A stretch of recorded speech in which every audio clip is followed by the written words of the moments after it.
Hello everyone, dear friends, and welcome to the channel. In this video, you and I will talk about how to disable the error on iPhone, which is called May Be Too Close. Don't forget, friends, to subscribe to the channel.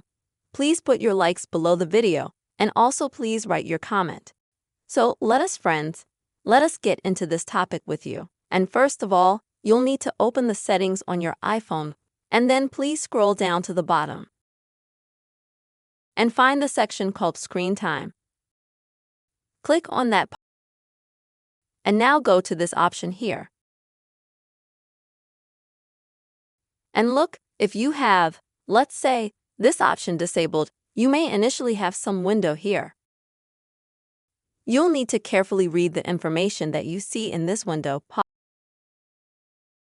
and then you'll automatically have that option enabled.